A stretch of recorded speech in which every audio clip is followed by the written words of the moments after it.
Copyright disclaimer under Section 107 of the Copyright Act 1976. Allowance is made for fair use for purposes such as criticism, comment, news reporting, scholarship, and research. Fair use is a use permitted by copyright statute that might otherwise be infringing. Non-profit, educational or personal use tips the balance in favor of fair use. 33rd part में हमने देखा JJ का bodyguard जीना को बेहोश करके उसे अपने साथ गाड़ी में किडनैप करके ले जाता है, जिसे जाते हुए एंड्रयू भी देख लेता है और उसका पीछा करने लगता है। दूसरी तरफ जेजे शराब पी रहा होता है और पेनी उसके पास आती है।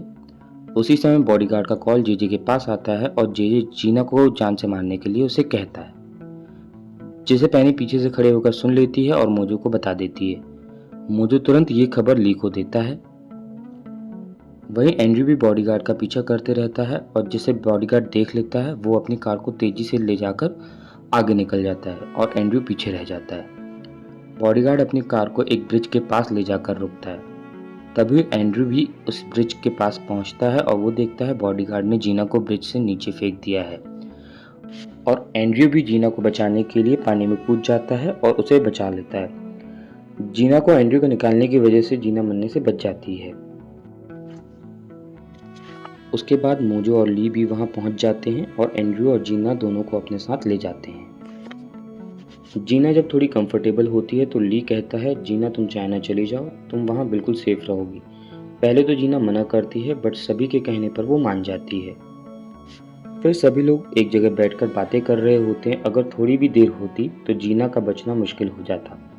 फिर जीना वहां बताती है उसको बेहोश करके वो बैग भी चुरा लिया गया है जिसमें जेजे के खिलाफ सबूत थे।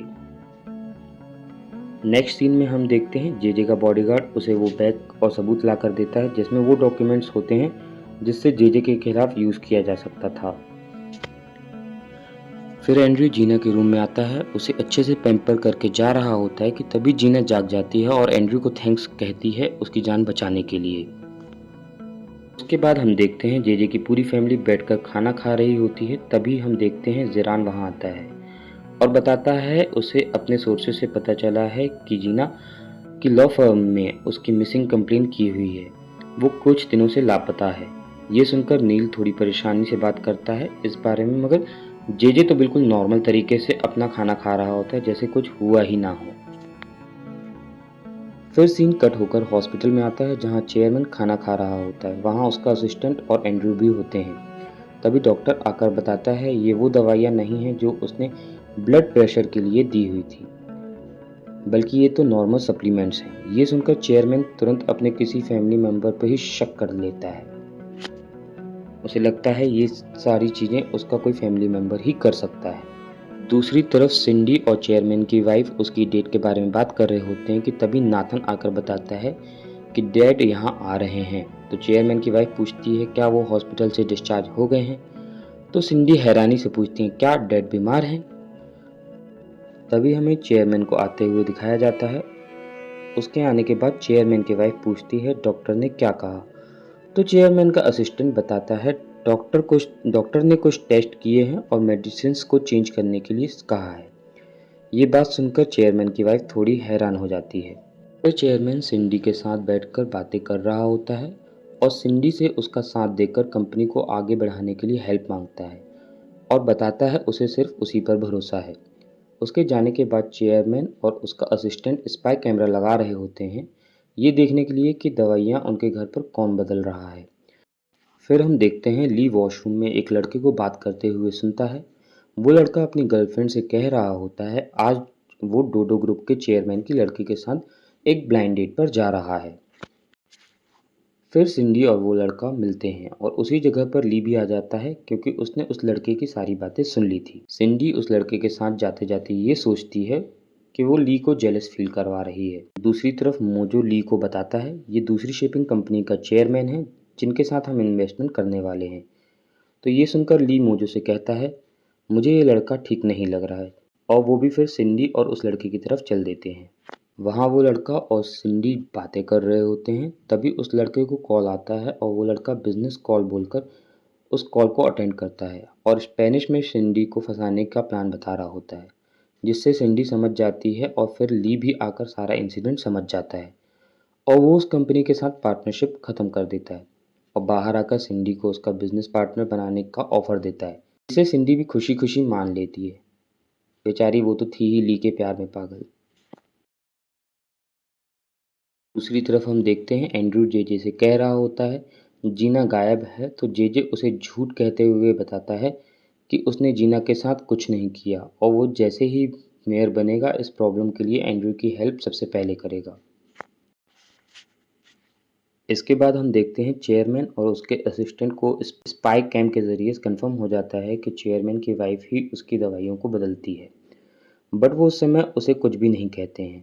दूसरी तरफ ग्रे और जीना चाइना में जेजे के खिलाफ सबूत ढूंढ रहे होते हैं। तभी ली वहां आ जाता है और मुझे बताता है हमें जेजे के खिलाफ एक एविडेंस हाथ लगा है, इस वजह से हमें यहाँ वापस आना पड़ा जिसमें हमें तुम लोगों की ज़रूरत पड़ेगी। वापस आने के बाद ली जीना को एक इंटरव्यू के लिए रेडी करता है जिसमें वो जेजे के खिलाफ एविडेंस दिखा सके। और वहीं दूसरी तरफ जेजे और उसकी फैमिली खुश हो रही होती है क्योंकि एग्जिट पोल्स जेजे के फेवर में होते हैं।